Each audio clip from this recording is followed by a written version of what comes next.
E a Comissão de Constituição e Justiça do Senado adiou mais uma vez a análise do projeto que retoma a cobrança do DPVAT. Para falar mais sobre essa proposta, nós recebemos o Rafael Calabria. Ele é o coordenador de mobilidade urbana do Instituto de Defesa do Consumidor, o IDEC, a quem agradecemos demais pela participação. Rafael, seja muito bem-vindo mais uma vez aqui à Jovem Pan News. Olá, bom dia, Daniel. Obrigado pelo convite para esse debate tão importante. Pois é, possibilidade de retomada da cobrança do DPVAT. Eu tenho escutado muitas críticas de motoristas e também de parlamentares que debatem esse tema no âmbito do Congresso Nacional. Mas sobre esse texto que foi aprovado na Câmara e que está em vias de ser analisado pelo Senado Federal, o que é preciso considerar? Qual é a sua avaliação? Se não houver mudanças, qual deve ser o impacto para o consumidor? Olha, a gente avalia que o impacto ele é mais positivo, porque é de fato um valor que não é muito alto na taxa de licenciamento, né? Era da casa de 5 a 10 a 20 reais, né? Não era muito elevado, e é um serviço garantido à sociedade, a todos os usuários das vias, que é importante ter essa continuidade, ter essa sustentabilidade financeira para conseguir atender as pessoas que se machucam em ocorrências, que às vezes vêm a falecer. Então, é um serviço que tem uma justificativa de ser e que é importante ter essa conta dividida por muita gente, né, por todos, para que consiga se baratear o valor e ter essa garantia, esse seguro, né, de fato, como o nome mesmo diz, para conseguir atender as pessoas que se ferem em ocorrências de trânsito. Então, é um valor baixo, e por essa divisão, né, tão ampla, e acaba conseguindo garantir um benefício. O valor, claro, tem que ser fiscalizado, é um passo importante agora organizar o recurso em um fundo que dá uma certa transparência também aos valores que vão ser envolvidos nessa cobrança, mas tende a ter mais benefícios do que o impacto que vai ter essa taxa. Pois é, como o Dani lembrou agora, Rafael, muitos parlamentares criticam essa medida porque, segundo ele, se trata apenas de recriar impostos e de onerar mais a população.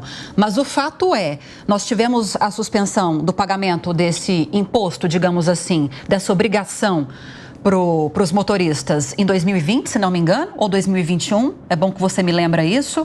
2020 ou 2021?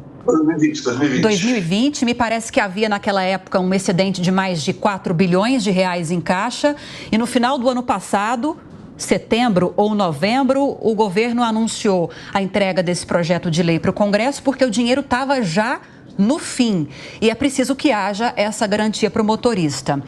Queria uma avaliação sua sobre se há alguma possibilidade de esse recurso vir de outra fonte que não essa.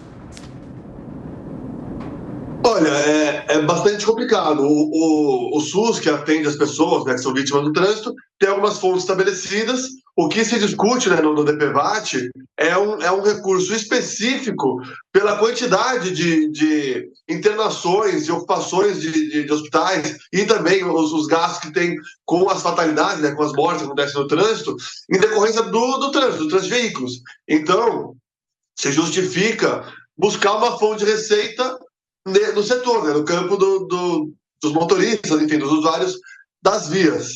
O que a gente aponta, né, é que se não houvesse essa cobrança, as taxas pontuais de quem se envolve nas ocorrências seria muito mais elevada e a gente teria pessoas que não conseguiriam pagar essa taxa. Então, na nossa visão, até acaba havendo uma diluição do valor por essa divisão e consegue se dar mais continuidade ao serviço. Então, por exemplo, plantonistas do SAMU e do SUS estão à disposição para atender, né? Não é um serviço que é ativado quando tem uma ocorrência, quando tem um ferido no trânsito. Então, na verdade, em algumas ações, algumas políticas que precisam ter esse rateio de custos, a divisão ela acaba sendo menos abusiva para o consumidor do que a cobrança no ato, que poderia ser muito mais lesiva e muito mais pesada, né? Então, a gente acaba se avaliando que tem mais benefícios do que malefícios em fazer este rateio. Recriação do DPVAT em análise nesta entrevista com Rafael Calabria, coordenador de mobilidade urbana do IDEC. Eu vou abrir perguntas para os nossos comentaristas, começando com o Fábio Piperno. Bom dia, Daniel. Exatamente, acho que você expôs muito bem essa questão. E veja, é claro que o rótulo que fica para a população é que, puxa, a vida é mais uma taxa, mais um imposto. E é óbvio que essa população já está muito sobrecarregada, não aguenta mais ouvir falar de qualquer tipo de ônus. Mas você também trouxe, né, vários benefícios que isso pode proporcionar às pessoas. E aí eu queria que você me explicasse o seguinte: você tem uma ideia de quanto seria a indenização, por exemplo, que esse novo serviço, que esse novo DPVAT pagaria as pessoas em caso de morte, e se ele vai incluir também ciclistas? O discurso que está se fazendo agora é que foi ampliado para atender todos os usuários, né? Ciclistas, pedestres, inclusive pessoas com deficiência.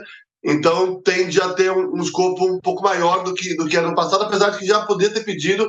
Acho que tende a se organizar melhor agora pelo ajuste do texto que foi declarado. Eles não estão divulgando ainda os valores, porque falta fazer toda a conta, né? É o texto legal, né, que vai debater a formulação do sistema, e os decretos, as regulamentações posteriores vão trazer valores. Então, ainda não tem se discutido valores. Tiveram algumas mudanças também, tem um valor para municípios agora, que é uma novidade, e também deve impactar tanto o valor do cobrado quanto o valor que vai ser pago. E, como eu coloquei aqui, né, acho que um ponto importante para esse debate é a transparência do valor, né? Receber o quanto foi recebido, o quanto foi gasto. E acho que a organização em fundo é um ponto importante. Vai ter uma planilha ali unificada que o cidadão que queira fiscalizar, o Ministério Público e outros órgãos podem acompanhar como isso vai estar sendo recebido e gasto, né? Então, acho que a transparência é um ponto de atenção para a gente acompanhar esses próximos passos que vão definir os valores cobrados e os valores a serem pagos em indenizações. Cristiano Beraldo.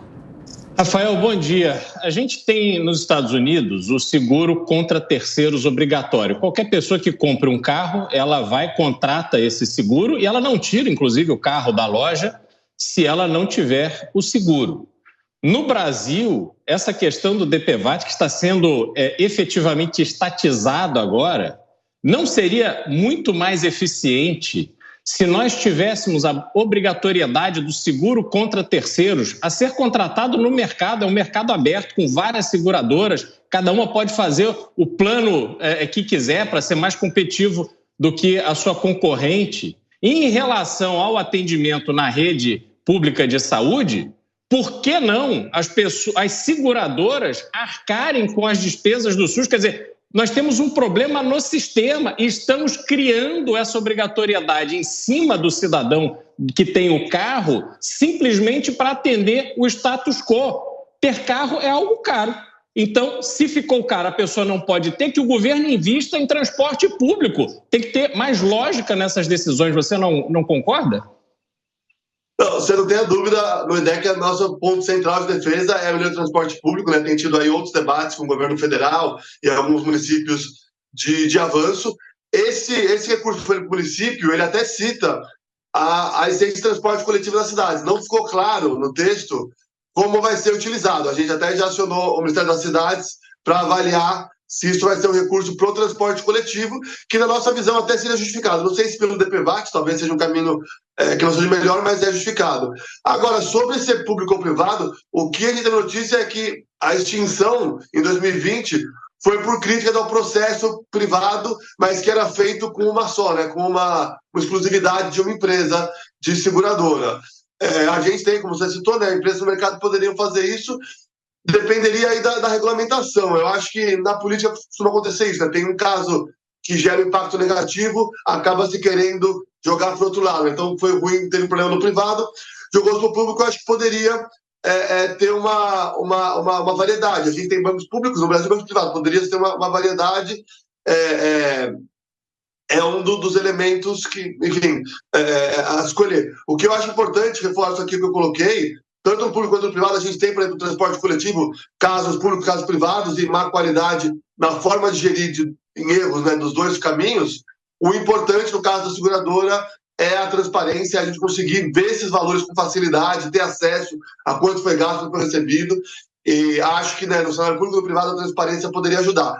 Não temos no IDEC uma defesa de um dos lados, né, temos que avaliar como vai se desenvolver aí a Caixa, né, que vai ser responsável por essa operação, mas no futuro, se for necessário, é uma possibilidade sim, e tendo transparência pode funcionar. Nós conversamos com Rafael Calabria, coordenador de mobilidade urbana do Instituto de Defesa do Consumidor, a quem agradeço muito a participação, sobretudo num feriado. Rafael, bem-vindo sempre, bom dia. Bom dia, obrigado, Lívia, um abraço a todos.